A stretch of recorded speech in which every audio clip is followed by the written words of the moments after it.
All right, let's go ahead and open our Bibles to the book of Romans chapter number 5.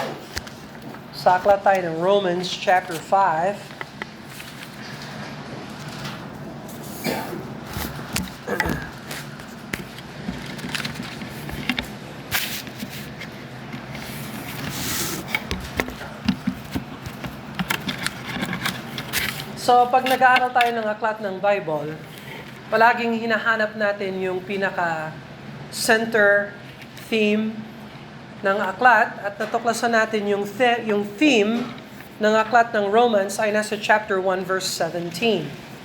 For therein is the righteousness of God revealed. So, reveal ng Diyos yung kanyang katwiran at paano natin makukuha itong katwiran ng Diyos? From faith to faith. So nagsisimula ito sa faith at nagpapatuloy ito sa pananampalataya at ang kahihinatnan ng katwiran ng Diyos ay ang huling wakas nito ay pananampalataya. So it starts in faith, it progresses in faith, it ends in faith. And great examples we have in the Old Testament, book of Hebrews, has an entire chapter of faith in chapter number 11. Ang tawag ng mga preachers doon, the Hall of Faith. Hebrews chapter 11. So lahat ng mga pangalan doon, and there are numbers of names there. It starts with by faith. This person did that. By faith, this person did this. And so the righteousness of God revealed from faith to faith, as it is written, the just shall live by faith. Habakkuk chapter 2 verse 4, kinuha ni Paul yung sinabi ng Panginoon kay Habakkuk na ang matuwid ay mabubuhay sa pamamagitan ng kanyang pananampalataya. Kaya huwag kang mag-alala, Habakkuk, na parating ang Babylonia at wawasakin ng Babylon ang Jerusalem. Mabubuhay pa rin ang mga tao ng Diyos sa pamamagitan ng pananampalataya. And now Paul takes that and explains the process of how can a sinner be justified. See, the just shall live by faith. Well, how does a person become just to start with?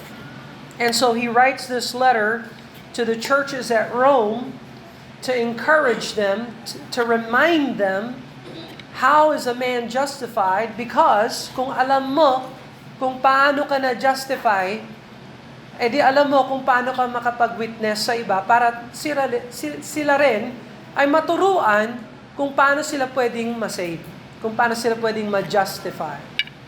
Now, when you look at the book of Romans, you see there are the themes of sin in chapter 1 and chapter 2. You see the theme of salvation in chapter 3, bahagi ng chapter 3. It begins in chapter 3 verse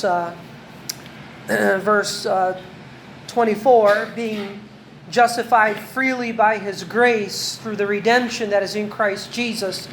So, from chapter 1, chapter 2, chapter 3, verse 22, there's sin. Tapos from chapter 3, verse 24, chapter 4, and chapter 5, there's salvation. So, sin muna before salvation. So, tandaan natin, pag nagwi-witness tayo patungkol sa pananampalataya, pag may nagtatanong, paano mo alam na ikaw ay saved? Umpisahan mo sa simula, kasi ako ay makasalanang tao. Kailangan mong ma-save kasi ikaw ay makasalanang tao. And pag ang tao, alam niya na siya ay makasalanan, alam din niya na kailangan niyang ng kaligtasan. Okay? Ang tao na walang pagsisisi sa kanyang kasalanan ay walang kaligtasan. How can you be saved from sin if you don't repent of sin? And so, everyone who's born again and saved, they had to have known about sin first. And that's why Romans is laid out like this. It starts with sin, and then it introduces us the need for salvation. So ngayon, now that we're in chapter 5, we are at we are at the heart of the letter of Romans. I mean, I'm looking at this, I'm studying this, and I'm thinking to myself, I could preach a whole message on just one of these any of these words.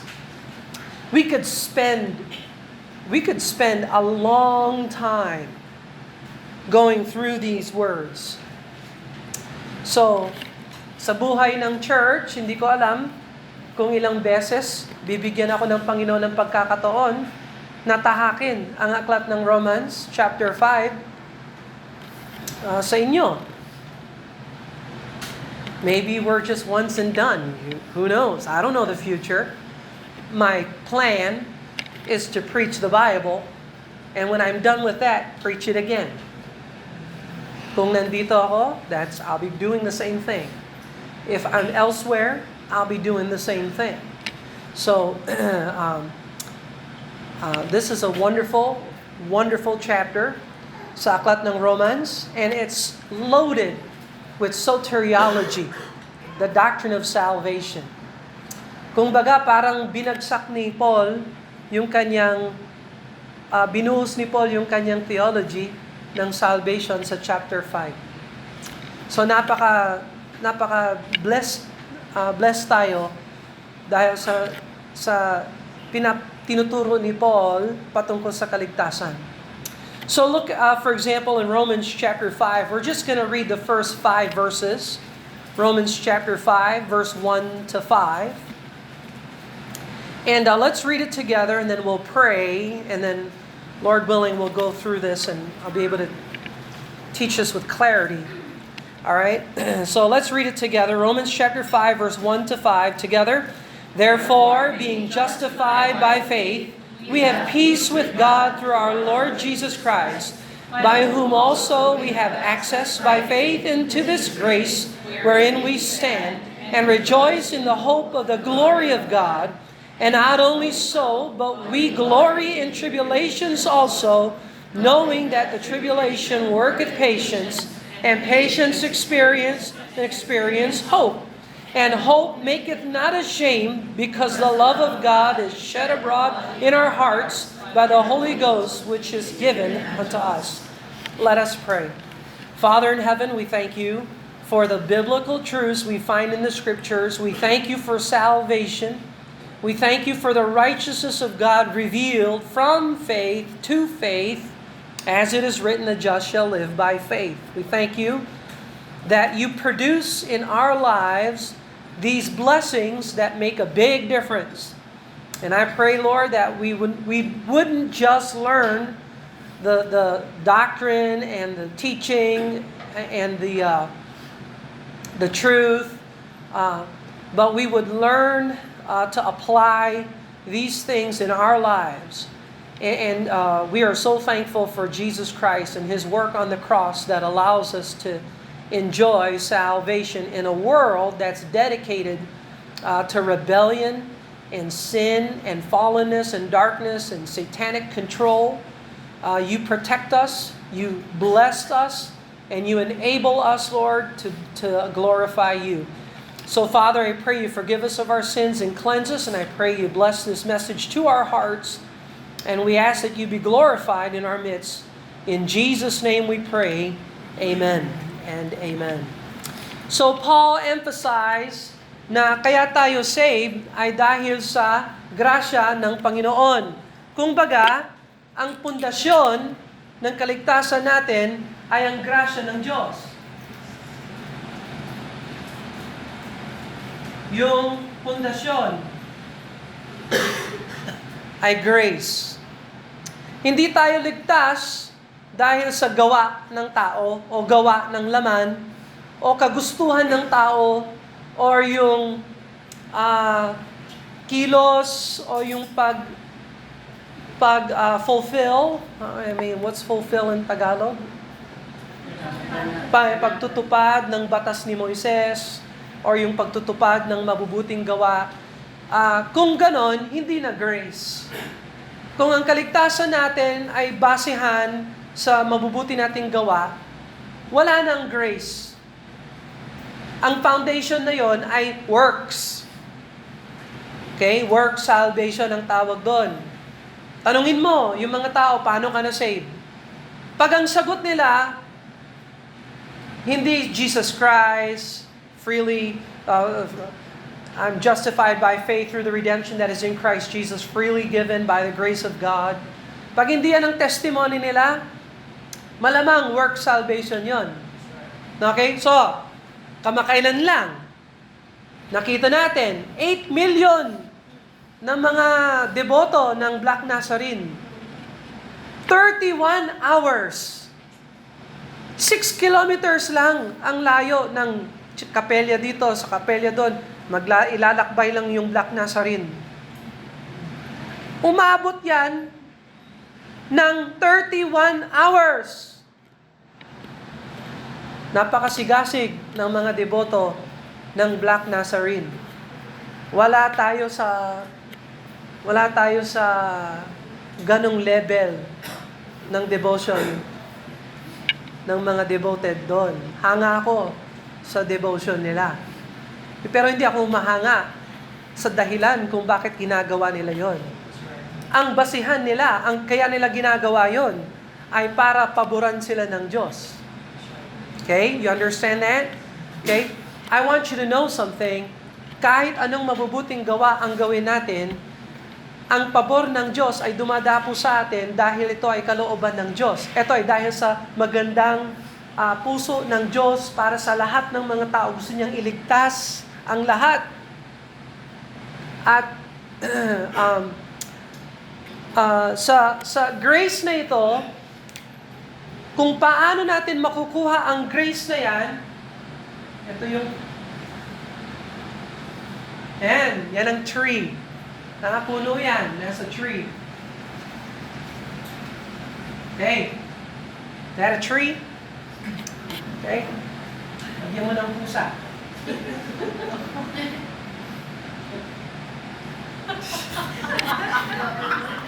Yan ang pusa. Nakikita mo lang yung hindi mo nakikita yung katawan niya kasi nasa likod siya.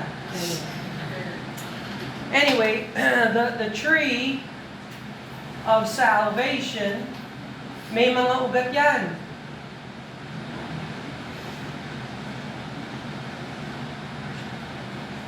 Ang ugat ng puno ng salvation is faith.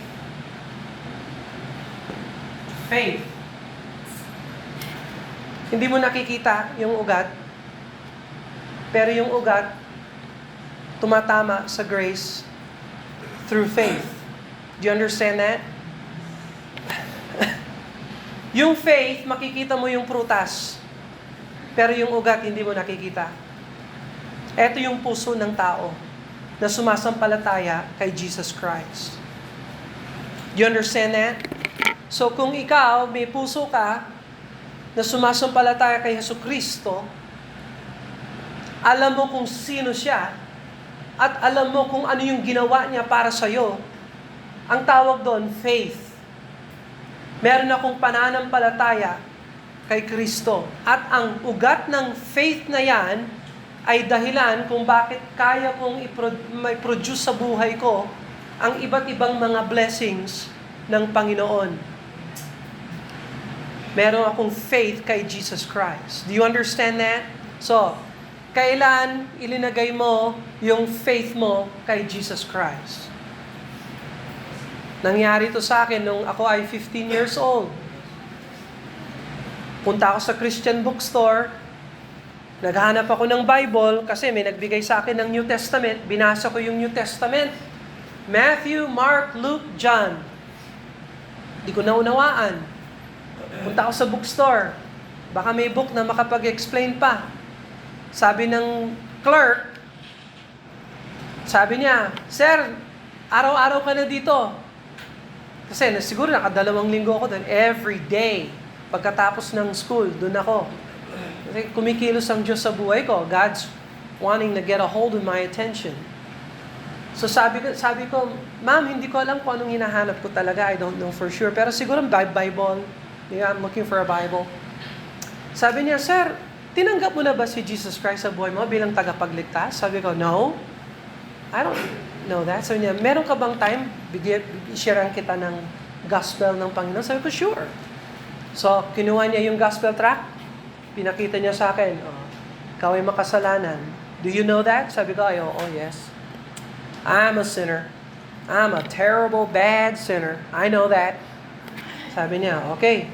Next, si Jesus Christ namatay para sa'yo. Did you know that? Sabi ko, yeah, I know that kasi Catholic kami. We know Jesus died for all. Sabi niya, see? So, nag-gets mo na yan? Yes. So, next. Ikaw, kailangan mag-repent ka at tanggapin si Jesus Christ bilang tagapagligtas. Gusto mong gawin yon? Sabi ko, absolutely yes. Ngayon ko lang narinig na pwede kong palang tanggapin si Jesus Christ. Sabi niya, yes. Sabi niya, yung faith mo, ilalagay mo kay Kristo. Sabi ko, okay sige. Sabi ko, okay. Tapos, last, sabi niya, tingnan mo, whosoever shall call upon the name of the Lord shall be saved. So, gusto mo bang tumawag sa pangalan ng Panginoon para iligtas ka? Sabi ko, siyempre, absolutely. So, hindi naman ako marunong mag-pray. So, nag-pray siya, sumunod lang ako sa prayer niya, pero meron akong faith. Meron talaga akong faith kay Jesus Christ, sa grasya ng Diyos, to Jesus Christ. At nung araw na yon, tinanggap ko si Jesus Christ sa buhay ko, talagang nabuhay ang aking spirit. May kaugnayan talaga ako sa Diyos. May relasyon ako sa Diyos hanggang ngayon. Never na may araw na lumipas na wala akong relationship sa Panginoon. No, I love the Lord. Dati, hindi ko siya pinapansin. Wala akong alam sa Kanya. Pero today, I know Him. I love the Lord. And I'm still learning more about Him. Even today. And so, tapos, itong faith na ito, itong grace, itong faith in Jesus Christ, ay namumunga sa buhay. So, tingnan mo yung verse 1. Therefore, being justified, we're justified by faith. Kaya ikaw, linagay mo na ba yung faith mo kay Jesus Christ? So, dapat lahat tayo may testimony kung alam mo kung saan, kailan, sino, ano ang nangyari nung araw na nilagay mo yung faith mo kay Jesus Christ. Naalala mo ba yung araw na yon? If that was life changing. Hindi araw-araw kinakasal ako kay Marcia. That's a special time. How many times were we married, Marcia? Once. When I married Marcia,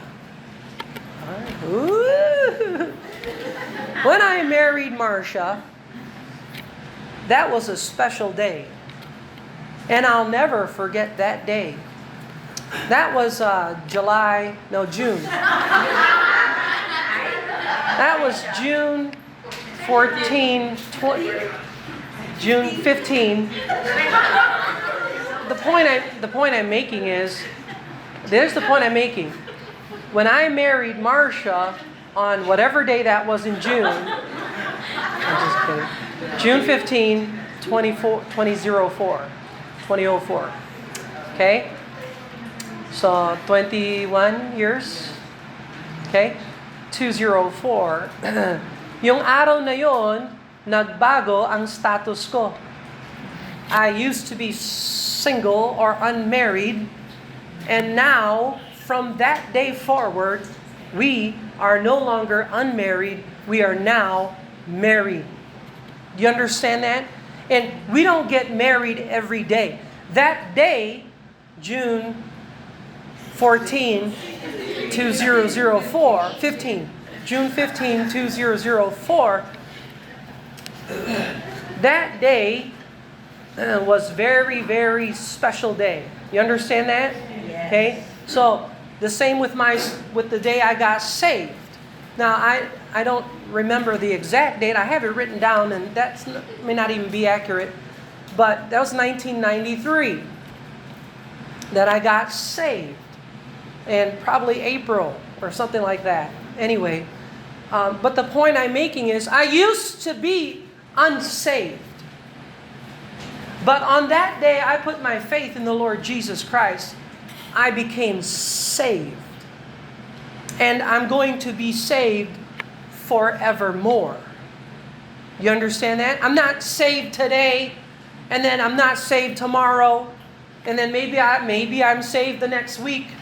No, I'm saved by grace through faith in the Lord Jesus Christ, and I'm going to be saved forevermore. You understand that? Okay? So when was the day that you received the Lord Jesus Christ as your Savior? We all ought to have a testimony. We all should have that. Now, kung hindi malinaw yung araw ng kaligtasan mo, ay edi you need to check to see kung ikaw talaga ay na kay Kristo. Kasi baka wala ka pa sa Kanya. At kung ganon, matakot ka at maybe itong araw na ito ay maging araw na ilalagay mo yung faith mo kay Jesus Christ para wala ka ng question. Na maging malinaw talaga sa puso at isip mo na kay Kristo talaga ako. Kasi alam ko tinanggap ko siya. Ganun din yung wedding ko kay Marcia. Na maybe that's a terrible illustration, but you could say graduation day. Naalala mo kung kailan ka nag-graduate sa elementary school, tapos high school, tapos nag-graduate ka sa college. Those are special days. You understand that? It doesn't happen all the time. It only happens once. So, in the perfect plan of God, you're to do most of all that once. Okay? Now, salvation is a born-again experience that only happens once in your life. And I hope all of you can say, I remember the time that I got saved. Now, this is just an exercise. You're free to participate or don't participate. You won't hurt my feelings. Pero sino sa inyo, malinaw sa isip ninyo, yung araw na tinanggap mo si Jesus Christ bilang iyong tagapagligtas? It was clear in your mind the time that you received Jesus as your Lord and Savior. Can I see your hand? You have a testimony. Okay? All right, hands down. Okay, so kung wala ka pang testimony, or maybe you're struggling with that, this is something that would be a reminder. Okay, a reminder for you. Therefore, being justified by faith. So, therefore, being justified by faith.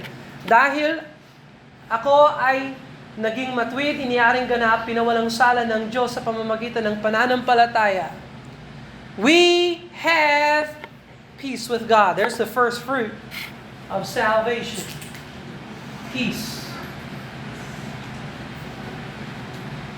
with God.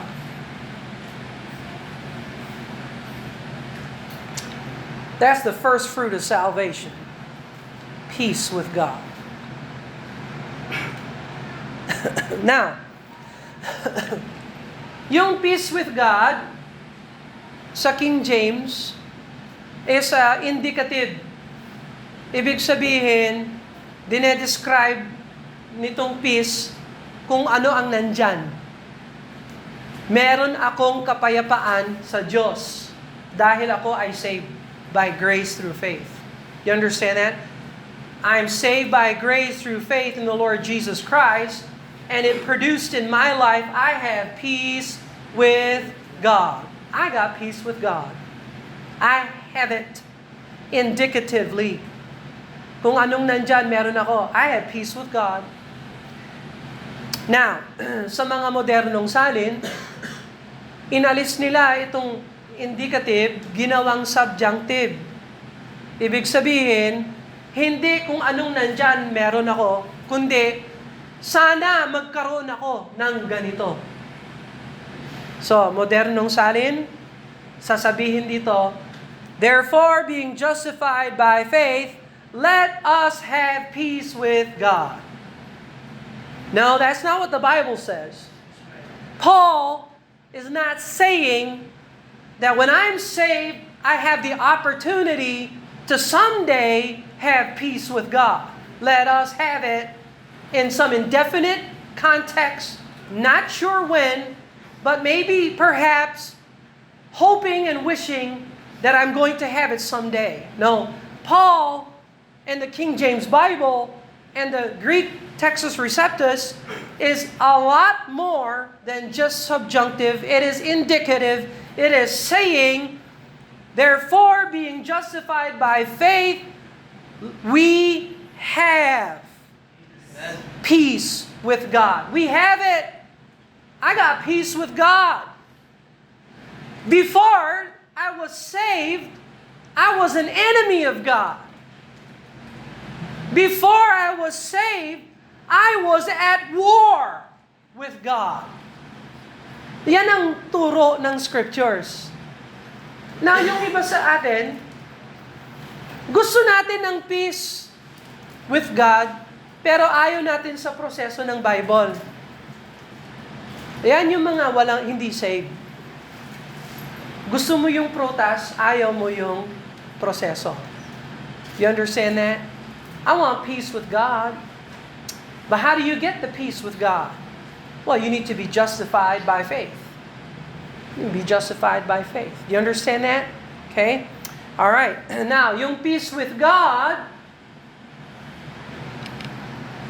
kailan mawawala yung peace with God? Hindi na mawawala yan. That's forever. Amen? Peace with God. By the way, did you know may doctrine yung Bible that 5 times in the Bible, Paul called God the God of peace? 5 beses sa New Testament, sinabi ni Paul, He's the God of peace, He's the God of peace, He's the God of peace, the God of peace, the God of peace. 4 na beses sa 5 beses, 4 na beses sa mga epistles ni Paul, 1 beses sa epistle ng Hebrew. Kaya yung God of peace, isang pweba yan na nagsulat talaga si Paul ng Hebrews. Paul wrote Hebrews. Because the term God of peace is found in every other epistle, including Hebrews, by Paul. Paul's the only one in the New Testament that calls God the God of peace. And so, I'm at peace with the God of peace. And by the way, you know what the God of peace has given me? Jesus said, my peace I give you. I leave you with my peace. I have the peace. I have peace with God, and I have peace of God. I got the peace of the God of peace. So, wala na, hindi na ako tinuturing ng Diyos na kaaway niya. Dati kaaway, salungat sa Diyos. Pero ngayon, ang Diyos ay hindi na siya galit sa akin. Wala na yung puot ng Diyos sa buhay ko. And that will be forever. Now, kung hindi ka saved, wala kang peace with God. Imposible yan sa buhay mo kung hindi ka saved. Ang meron ka lang, truth. Ay, gamitin ko yung ibang kulay para, ito para sa unsaved ha. Truth. Truth.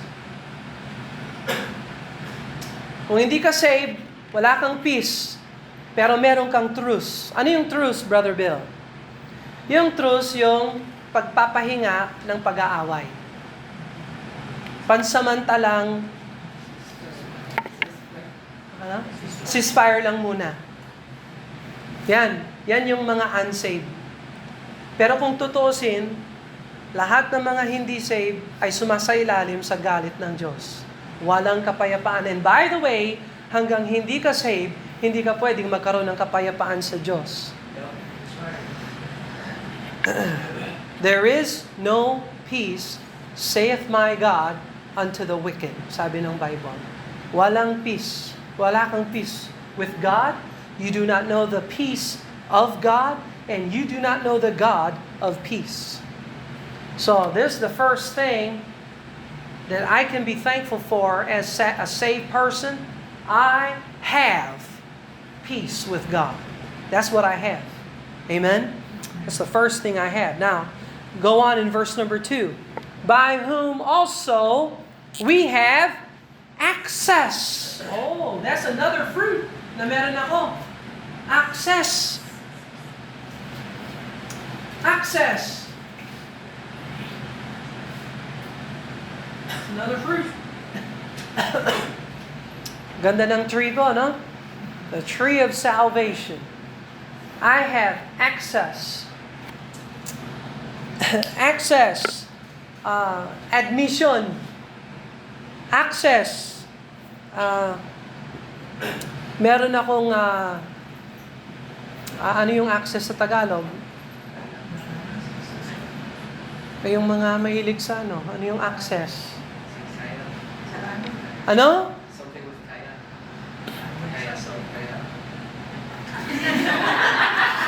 Foreigner ka, hindi kita pakikinggan. Access. Daan. Pamamaraan. Is that correct? Is there a better word? Huh? What? Do you have a Tagalog Bible here? Connection? Access? Okay. Line of connection? Okay. So, by whom we also have access. Access to where? Sabi dito, access by faith, sa pamamagitan din ng faith, into this grace wherein we stand. Access to God's grace. I have access to the grace of God. Man, I got peace with God, and I can access the grace of God. So, ang tulong ng tao ay palaging limitado lamang. Kung may kailangan ka, subukan mo lumapit sa Malacanang at sabihin mo, binoto ko yan, president ko yan, puntahan mo doon, titingin lang ang tao sa iyo, yung sundalo sa iyo, sabihin, meron ka bang access sa president? Pag sinabi mong wala, gusto ko lang siyang makita, butante ako, linuklok ko yan. Sasabihin sa'yo, sira ang ulo mo, umalis ka dito. You don't have access to the most powerful leader in your country. The same thing if you were a U.S. citizen, go to the White House, the first thing they'll say is, do you have a letter of admission? And yon, pag wala ka nun, kahit na anong sabihin mo, you will be denied access. Pero kung ikaw ay mananampalataya sa Diyos, you have access into the grace wherein ye stand. So, kung baga, yung buhay mo, hindi na paano. You have stability. When you have access to grace, that stabilizes your life. And we have it because of faith. Access by faith into this grace wherein we stand. And rejoice in hope. So there's another fruit. There's joy and hope.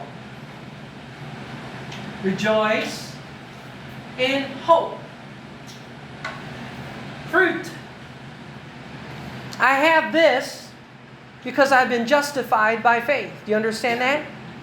Hindi kayang i-produce ng laman ng tao ang peace, ang access, ang joy, at ang hope. Walang alam ang mundo patungkol dito. Ito ay prutas na nanggagaling dahil sa tayo ay ginawang matuwid sa pamamagitan ng pananampalataya natin sa Panginoong Jesucristo. Do you understand that? Okay? We rejoice in the hope. So yung joy ng Kristiyano, hindi yan nakatali sa mga pangyayari ng nakaraan, sa tao. Ang kaligayahan ng Kristiyano ay nakatali yan sa persona ng Diyos. Kaya, halimbawa, siyempre, yung kasiyahan namin bilang magsinta nung kami ay na-marry. Ayan, nakatali yan sa mga pangyayari ng wedding namin. Okay? Pero, tapos na ang wedding. 21 years ang nakalipas sa wedding na yon. Okay? Do you understand? You know what I'm saying? Okay? Mahirap ma-remember lahat ng mga pangyayari sa time na yon. At lalong mahihirap pag umabot na kami ng 40. And so on and so forth. Okay? The joy of a believer is not tied to an event or a place or a person except for the Lord God. Okay? Kaya, whether you feel good or you feel bad, you ought to have the joy of the Lord in your heart. Do you understand that? Is that clear? Okay? So, talk to the Roman churches who were undergoing severe persecution. And Paul said, hey, we have peace with God. Hey, we have access to God's grace. Hey, we have joy in tribulation. And we have hope of the glory of God. So someday, we're going to see the glory of God. So there's access to His grace, and there is hope of His glory. We have grace and we have glory. Grace muna. Para makita mo yung glory ng Panginoon. Ganyan palagi yung order ng Bible. Grace first before glory. Amen? So, gusto mo ng glory, makita yung glory ng Panginoon? Do you want to have hope? Do you have hope? By the way, so yung hope ng Kristiyano, hindi katulad ng mundo. Yung pag-asa ng mundo, umaasa ako na sana gumanda yung buhay ko. Yan, isip mundo yan. Ang Kristiyano, hindi lang ako maasa na sana gumanda ang buhay ko. Ang pag-asa ko ay binigyan ako ng pangako ng Diyos, babalik siya balang araw. At naniniwala ako na tutuparin ng Diyos ang kanyang mga sinabi sa kanyang salita. Kasi faithful siya noong pangsimula hanggang ngayon, never siyang nag-fail. Kaya alam ko ang susunod na parating. Alam ko kung ano yung Alam mo ba kung ano yung next na event sa calendar ng Diyos?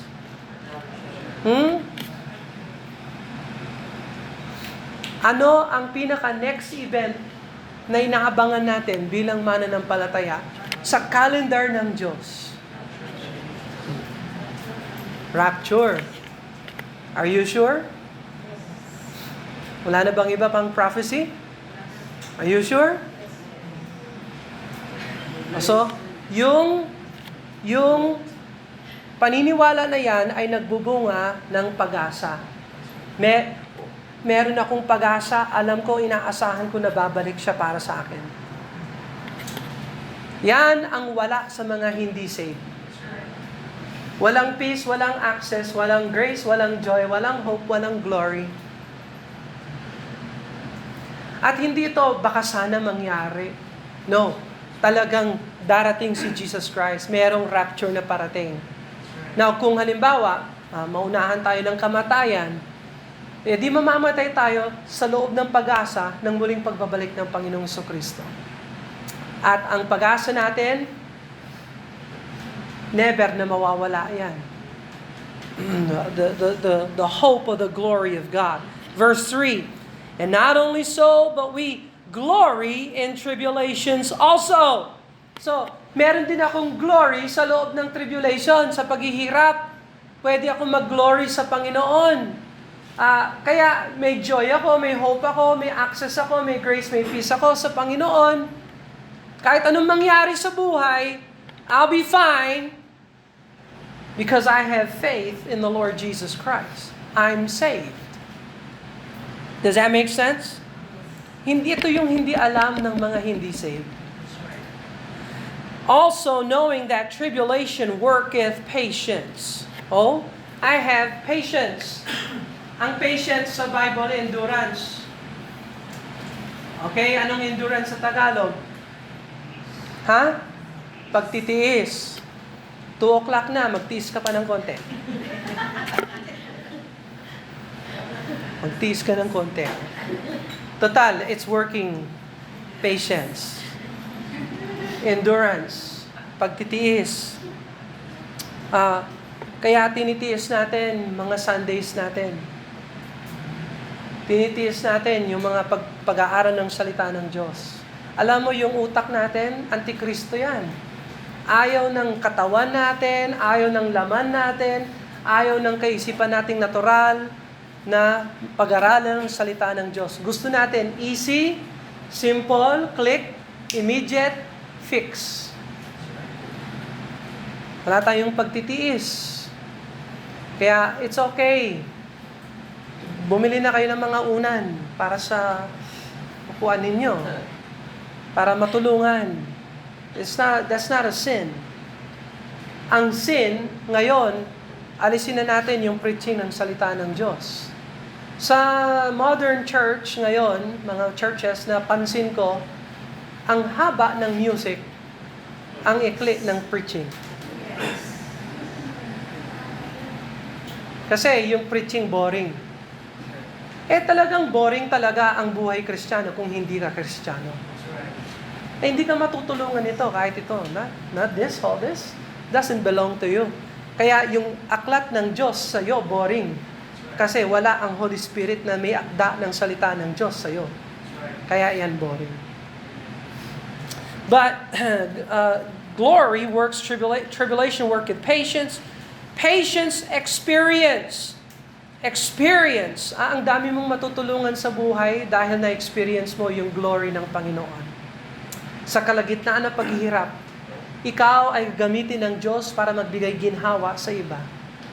So, you have that experience. And experience produces hope. So we're back again to hope. A confident expectation. Not optimism, not positive thinking. No. This is more than just optimism. Look at the sunny side of life. The glass is half full. No.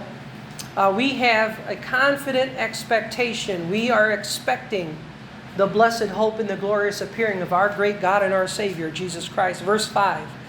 And hope maketh not ashamed.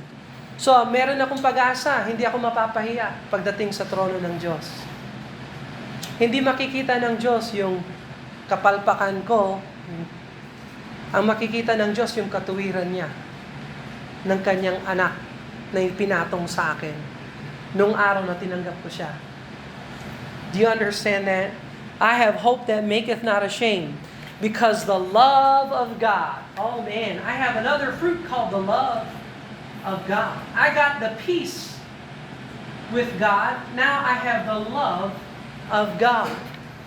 So iniingatan ako ng Diyos. May pabor ako galing sa Diyos. I have the mercy, the benevolence, the goodness of God in my life because I have faith in the Lord Jesus Christ by His grace. I experience salvation. Kung hindi ka saved, wala ka sa benevolence or goodness ng Diyos. Nasa wrath ka ng Diyos. Nasa galit ka ng Diyos. Do you understand that? Okay? Pero nung tinanggap mo si Jesus Christ bilang yung tagapagligtas, sa araw na yon, inilipat ka ng Diyos sa kampo. Dati kaaway, ngayon kaibigan ng Diyos. You are experiencing the love of God, the goodness of God. And, generally speaking, God shows His goodness to every man, but God shows His special love not to every man, but just to the man who's repentant and believing on the Lord Jesus Christ. So, the love of God. Sabi ng Bible is shed abroad in our hearts. Ay binuhos ng Diyos sa ating mga puso by, here's another fruit, the Holy Ghost. The Holy Ghost. Here's another result of salvation. I have the Holy Spirit of God living in my heart. Amen. I have the Holy Spirit. Ito, hindi kaya ng flesh na i-produce ang mga ito. And by the way, Paul, this is the first time Paul mentions the Holy Ghost in chapter 5. Well, hold on and buckle up because chapter 8, he's going to go crazy and explain the doctrine of sanctification and the relationship of the believer to the Holy Spirit of God. So, katulad siya ni James. Si James, nagbanggit siya ng konti sa chapter 1 and expound niya sa chapter 3. Ganon din si Paul. He mentions the Holy Spirit one time here, chapter 5, verse number 5, the Holy Ghost. But he's going to explain the Holy Ghost in chapter 8 later. So, here's the conclusion, okay? Etong lahat ng ito ay mga resulta ng kaligtasan. Kaya napakaganda ng chapter 5. Sa susunod, next Sunday, pag-aaralan natin, hindi lang itong mga results, pag-aaralan natin itong pundasyon, kung paano namunga, kung paano tayo nagkaroon ng ganito. Dinilig pala ito, itong pundasyon, dilig, hindi ng tubig, kundi ng dugo ng Panginoong Jesucristo. Kaya yung ugat ng pananampalataya, sa pagtinanggap si Jesus Christ, ay namumunga ng kaligtasan. Do you understand this? Amen? All right. Well, let's pray and ask the Lord to bless them. Father, we thank you that we have so many things as gifts because of salvation, as a result of salvation. First of all, we don't deserve salvation. Secondly, we certainly don't know everything there is to possess because of salvation. We see one fruit, we see another fruit and others, but we can spend more and more study just in the peace of God alone, in the hope and the joy and the grace and the glory, just in the love and just even in the person and the power of the Holy Spirit of God. There's so much more to learn. There's so little time. But Father, I pray that we would be thankful and be reminded that the joy of the Lord is our strength. That we're not satisfied with anything outside of the Lord, and we are so thankful for what we have because of Jesus Christ. Help us to sink our roots deep into your grace, into your mercy, into Jesus Christ, that it would strengthen us to withstand all kinds of trouble and trials and testings of this world. We thank you for not just blessing us with all these things, but we thank you because you are the God of peace, the God of grace, the God who grants us access. You're the God of joy. You're the God of hope. You're the God of glory. You're the God of You're the God of grace, and we thank you for who you are. And we thank you for strengthening us. I pray that we will review these things in the coming weeks and joy in the privileges and the blessings of salvation because of Jesus Christ. Strengthen us by these things. Encourage our hearts, Lord. And we look forward to seeing Jesus again.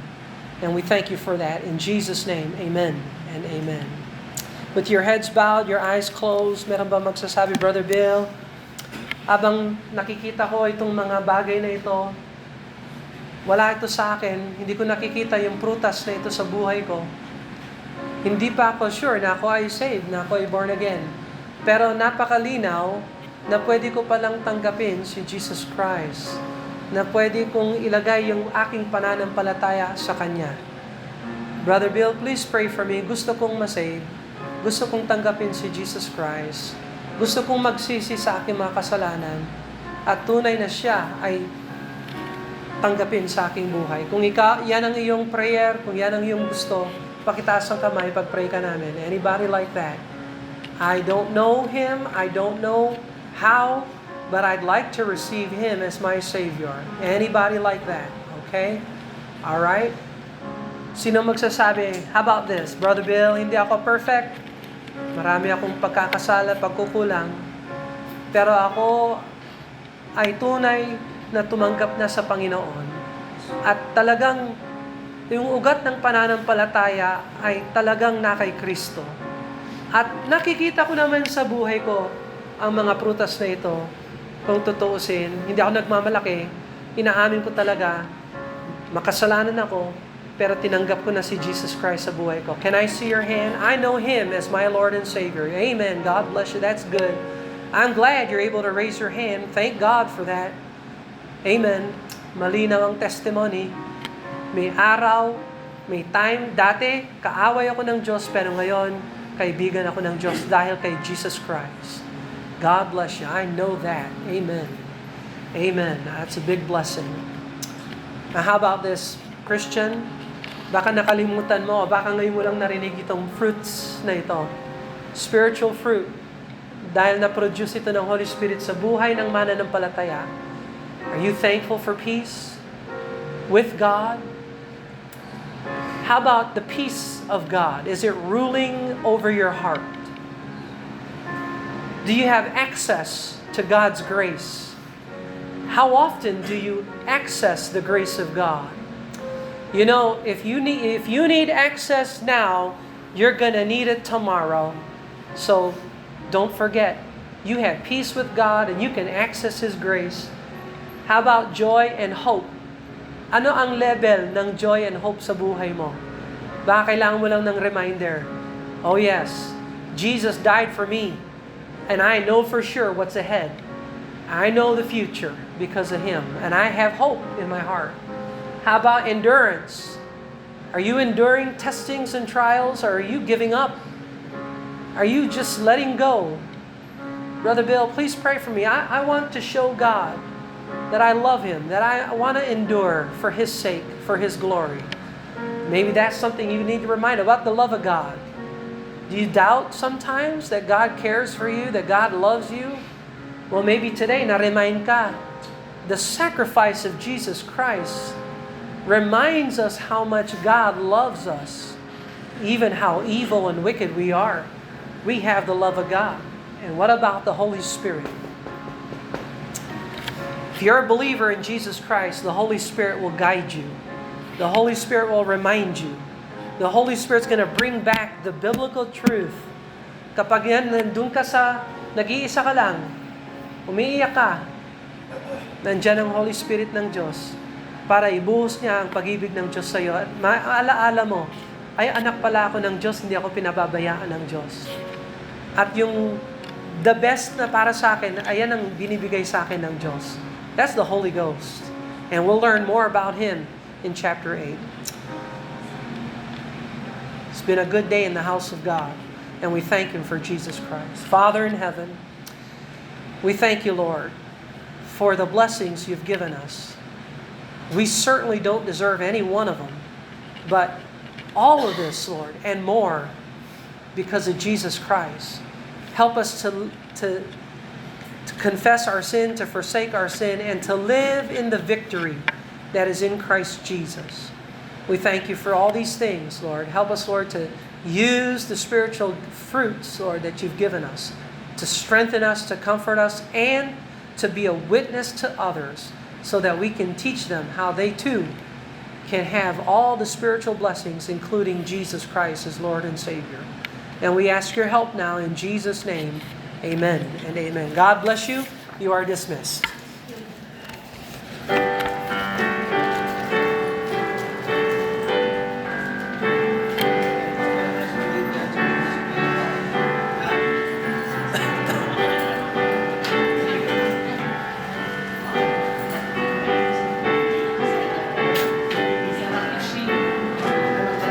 Start in the back.